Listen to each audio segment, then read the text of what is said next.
time to talk about soil blocking.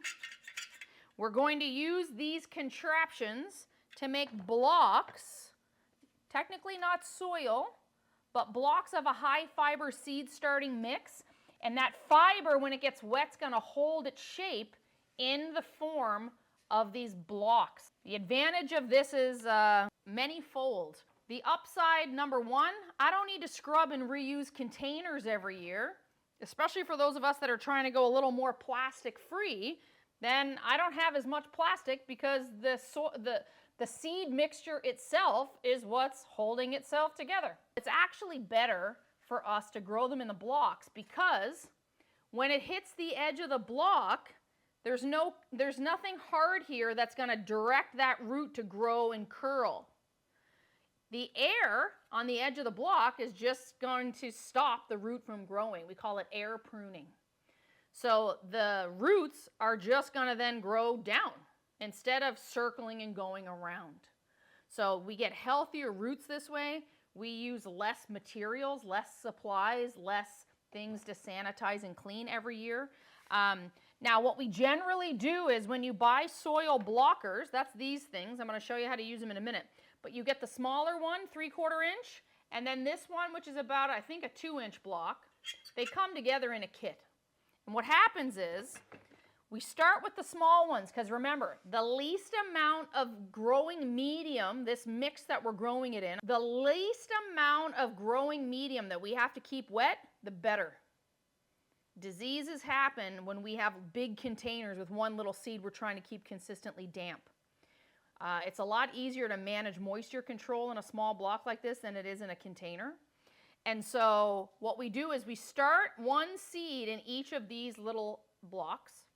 And then once we see the roots starting to grow healthy here in maybe 4 weeks, then we take these individual blocks and they fit into the top of the big block. There are some times when I will start a seed directly in the bigger block, and that is for large seeds, especially the ones that pop open really quickly. Some of those seeds are too big to fit in one of these small blocks. So think of something like a pumpkin seed or a sunflower seed or a watermelon seed. Those are like sometimes 1/2-inch seeds.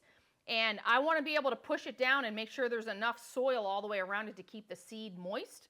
The seed starting mixture that I am using to make my soil blocks is from the Vermont Compost Company. It's called the Fort V seed starting mixture. It's predominantly made with peat moss and cocoa coir. Details in the description.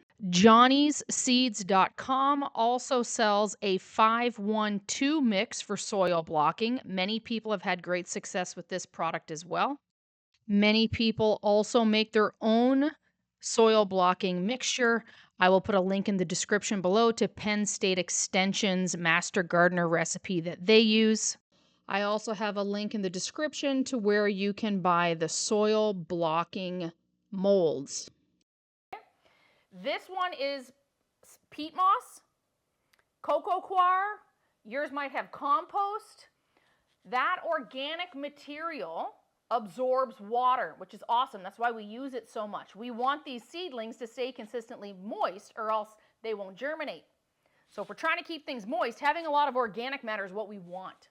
There's also going to be some coarse material for drainage. We don't want the whole thing sopping wet. We want extra water to flow out of the brick through the gritty material. So gritty materials could be vermiculite, perlite, sand. Some use rice hulls, the dried hulls of rice.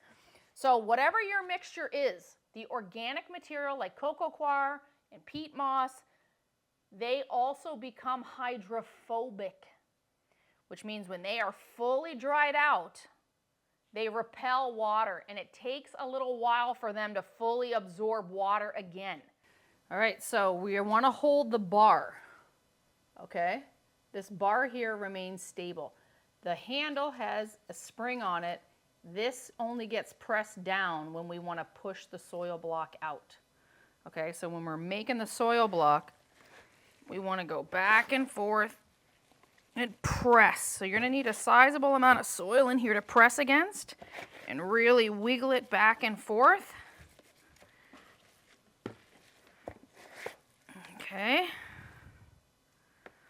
then we want to scrape the bottom clean. And then we want to, now I can fit multiple of these small ones on one tray. Okay. So we'll quickly repeat that process and make ourselves a second block for that tray. Okay, so let's try some tomato seeds.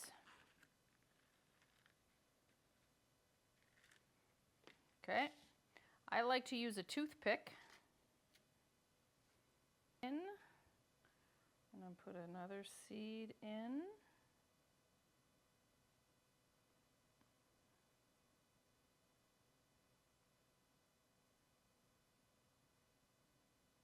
Okay, see that?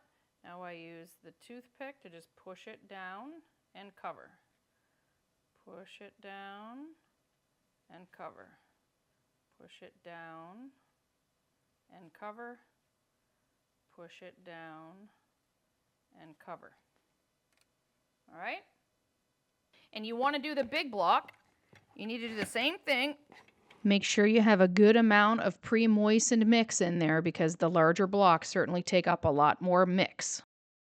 Okay, we're going to level off the bottom. And then we're going to pull up on the bar and get yourself your block out. Now, the inside of the large block has this little plastic white, you see these 4 plastic little bump outs? That creates the little hole in the top of the block for you to put the seed in. However, when it comes time, let's say that you want to use a large soil block to pot up. There's a different insert. Okay? This little white thing comes off, and we're going to replace it with a little black square. The black square is the same size as the small soil block. So we're just going to pop out those little white bumps and replace them with the black square. We're now going to take our soil blocker with the small block insert, the same size insert. Here is the white one. We use the white one when we're just starting seeds in the big block, the big seeds. And then we use the black squares when we want to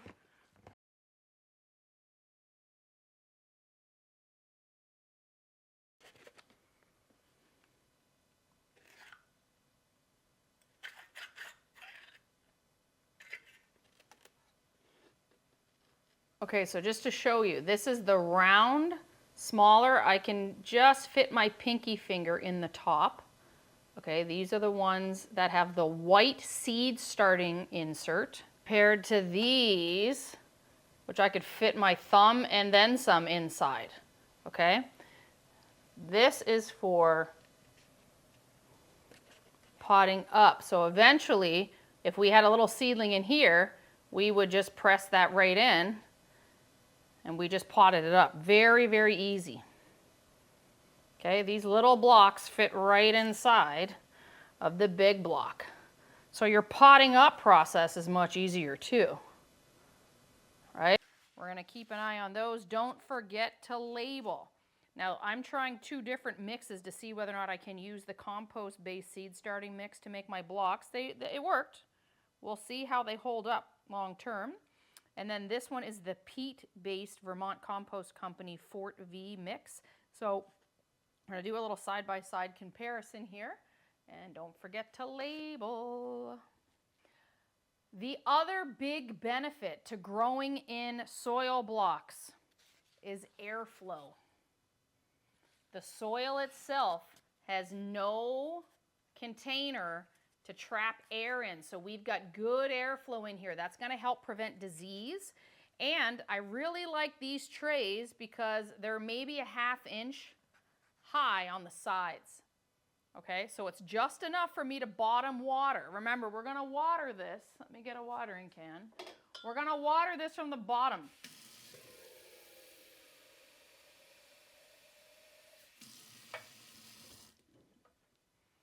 Okay, so don't forget,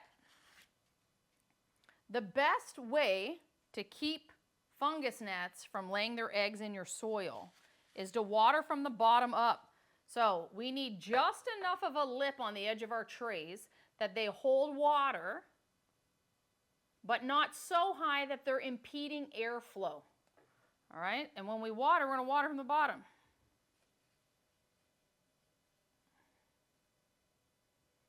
Okay, we're just going to put a little water in there, and then you're going to see over time how much water do you need in order to fully water your blocks. So you're going to leave them here for 10-15 minutes. Now, these ones, of course, were just made, so they're freshly hydrated. They're not going to take up much water. And if you have some overage after 10 or 15 minutes of letting these blocks absorb all that water and wick it up through the block, then we just go over to, I usually have a bucket. Where did it go? Oh, right here.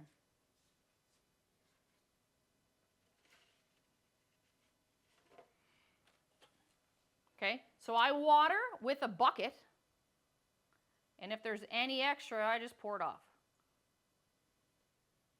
Okay, so this is how we avoid fungus gnats in the soil. This is how we make sure the roots at the bottom are getting lots of water, not just around the top. So we're going to bottom water our soil blocks, and we're also going to put a fan upstairs when I put them under the grow lights because we want some air blowing around this. We're all about making sure we don't get disease. Subscribe for more educational content about growing plants from seeds and so much more. Here at Powers Plants, we want to grow smarter.